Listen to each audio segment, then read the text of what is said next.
people can cause immense damage to themselves by taking something like this into their house. This went into somebody's house, some innocent family not knowing one thing from the other, they could really cause harm to themselves.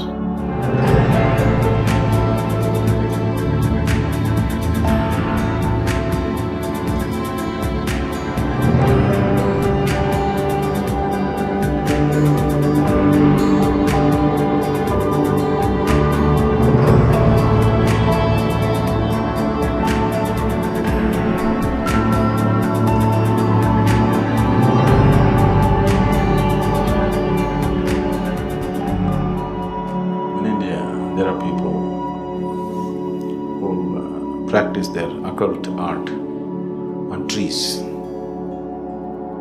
heard of this? They'll practice their occult art. They need some subject to practice on. They'll make the trees actually bleed, red blood coming out. I've seen this with my own eyes. They'll do all kinds of things to the trees. So suppose you happen to take such a tree and cut it, it would be a very tortured tree. If this went into somebody's house, some innocent family not knowing one thing from the other, they could really cause harm to themselves. Usually, in India, carpentry is traditionally taught. Now, of course, they're being taught in schools and things. This particular community, which is generally in South India called acharyas, they're taught how to feel the wood.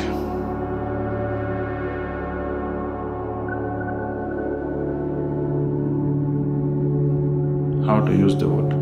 They'll simply reject wood sometimes. They won't take it. Now it's all gone because of commercial reasons. Every piece of wood is used and put into everything, okay? And now it's all plywood, you don't know what the hell has gone into it, okay? Otherwise, if you went to a traditional achari, if you say, I'm using this for my, let's say for my puja room or my worship room, he'll say, no, this wood I can't do, you get me another wood.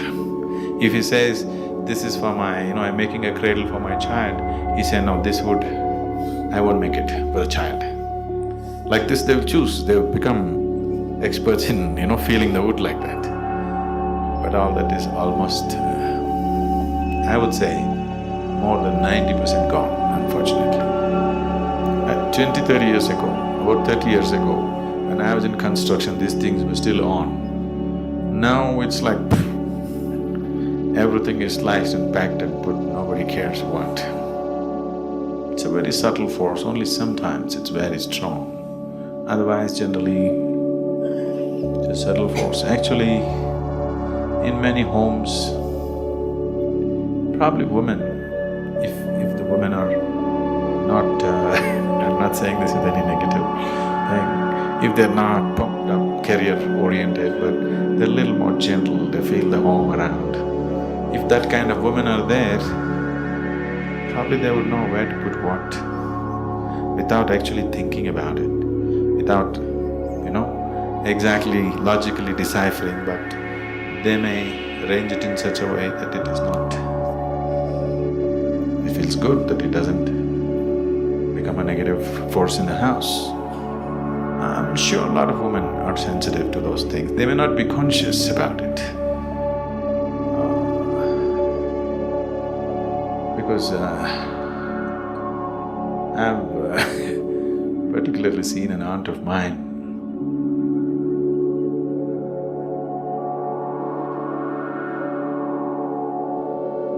would spend hours changing positions, little bit like this, little bit like that, little bit like this, till she feels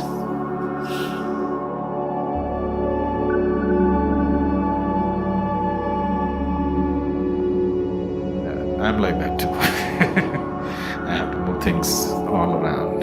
It has to be like that, because if you're sensitive, all these things are real for you. So,